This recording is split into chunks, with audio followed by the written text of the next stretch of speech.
মোৰ চেনেললৈ আপোনালোকক স্বাগতম জনাইছোঁ। মই জাহিদুল ইছলাম।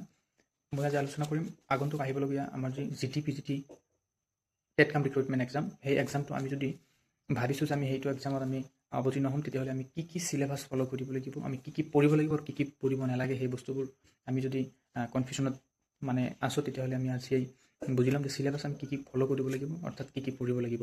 গতিকে আমি যদি খুব চমুকৈ আমি আলোচনা কৰোঁ, তেতিয়াহ'লে আমি 140 মাৰ্কছৰ পৰীক্ষাত আমি অৱতীৰ্ণ হ'ব লাগিব, 140 মাৰ্কৰ পৰীক্ষাত আমি অৱতীৰ্ণ হ'ব লাগিব।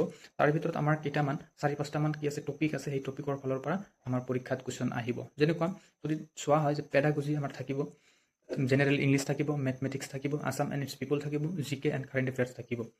গতিকে আমি যদি চাওঁ যে পেডাগজিৰ ফালৰ পৰা আপোনাৰ 50 মাৰ্কছৰ আহিব, জেনেৰেল ইংলিছৰ পৰা 30 মাৰ্কছ আহিব, মেথমেটিক্সৰ পৰা 15 মাৰ্কছ আহিব, আৰু আছাম এণ্ড ইটছ পিপলৰ পৰা 35 মাৰ্কছ আহিব, GK এণ্ড কাৰেণ্ট এৱাৰনেছ অৰ্থাৎ কাৰেণ্ট এফেয়াৰ্ছৰ পৰা আমাৰ আহিব 10 মাৰ্কছ। গতিকে এই বস্তুবোৰ আমি প্ৰথমে এটা চিলেবাছ চাব লাগিব যে পেডাগজিৰ পৰা কি টপিকৰ পৰা 50 মাৰ্কছৰ কুৱেশ্যন আহিব। আকৌ জেনেৰেল ইংলিছ যদি আমি কওঁ, জেনেৰেল ইংলিছৰ পৰা কি টপিক আমাৰ আহিব, মেথমেটিক্সৰ কি টপিকৰ পৰা কুৱেশ্যন আহিব। গতিকে আছাম এণ্ড ইটছ পিপল, তাৰপিছত GK এণ্ড কাৰেণ্ট এফেয়াৰ্ছ কোনবোৰ আমি চাব লাগিব আৰু কোনবোৰৰ পৰা আমাৰ কুৱেশ্যন আহিব।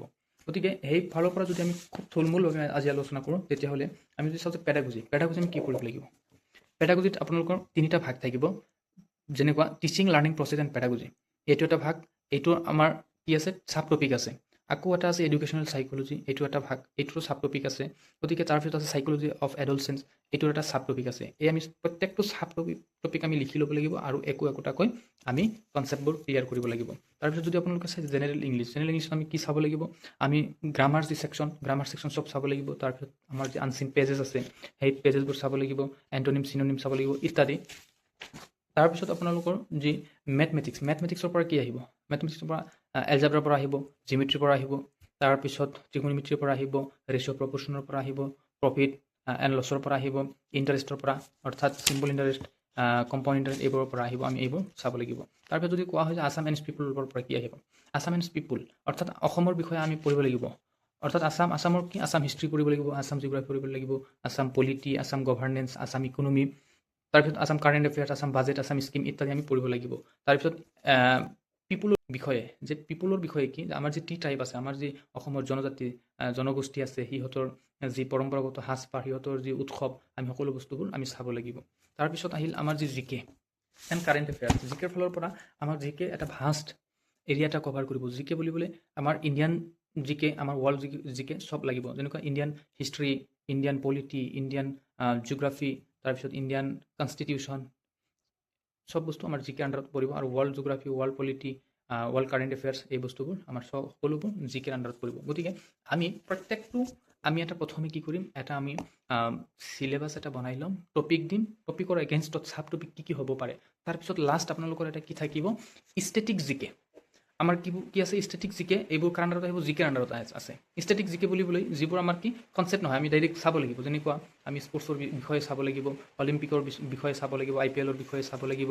তাৰপিছত কিছুমান ইম্পৰ্টেণ্ট পাৰ্চনেলিটি আছে আমাৰ ইণ্ডিয়ান, আছাম, ৱৰ্ল্ড, সেইবোৰ আমি চাব লাগিব। গতিকে এই সকলোবোৰ বস্তু আমি কি কৰিম, প্ৰথমে চিলেবাছটো আমি ভালদৰে বনাই লৈ তাৰপিছত আমি একোটা চিৰিয়েলি আমি কি কৰিম, বস্তুবোৰ পঢ়ি যাম। তাৰপিছত আমি চিলেবাছটো বনাই তাৰপিছত নিজে কি কৰিম, এটা আমি ৰুটিন বনাই ল'ম। আৰু ৰুটিনটো আমি নিজৰ সুবিধা হোৱাকৈ আমি ফ'ল' কৰিম। আৰু মেইন বস্তু হ'ল কি, পৰীক্ষা এটা আমি যদি কোৱালিফাই কৰোঁ, তেতিয়াহ'লে আমাৰ কনচিষ্টেঞ্চিটো লাগিব। যে আমি এসপ্তাহত আমি 2-3 দিন খুব পঢ়িছোঁ, তাৰপিছত আমি 3-4 দিন 2 দিন আমি কি একেবাৰে নপঢ়াকৈ আমি ৰেষ্ট লৈছোঁ। গতিকে এই বস্তুটো কনচিষ্টেঞ্চি মেইনটেইন নকৰে। গতিকে আমি কনচিষ্টেঞ্চি মেইনটেইন কৰিব লাগিব। আমাৰ যি ডিচিপ্লিন মেইনটেইন কৰিব লাগিব। তাৰপিছত আমাৰ যি ডিটাৰমিনেশ্যন, সেই বস্তুটো আমাৰ থাকিব লাগিব। গতিকে আশা ৰাখিছোঁ আগন্তুক দিনত আহিবলগীয়া যি পৰীক্ষা, আপোনালোকে খুব সুন্দৰভাৱে এটা চিলেবাছৰ বনাই, তাৰপিছত যি আপোনালোকৰ ষ্ট্ৰেটেজি ফ'ল' কৰি আপোনালোকৰ যি সপোনৰ এটা চাকৰি ল'ব। আৰু এই চিলেবাছটো মই যি থুলমূল এটা চিলেবাছ আলোচনা কৰিছোঁ, নেক্সট ভিডিঅ'ত এইবোৰ খুব ব্ৰিফলি আলোচনা কৰিম, প্ৰত্যেকটো টপিক। আৰু যি চিলেবাছ, সেই চিলেবাছটো ভিডিঅ'ৰ ডিছক্ৰিপশ্যন মই দিম। আপোনালোকৰ যদি ইচ্ছা কৰে, তাৰে পৰা আপোনালোকে ডাউনলোড কৰি প্ৰিণ্ট কৰি আপোনালোকে পঢ়া টেবুলৰ সন্মুখত থাকি সেইমতে আপোনালোকৰ যি প্ৰিপাৰেশ্যন আপোনালোকে কৰি যাব পাৰে। ধন্যবাদ।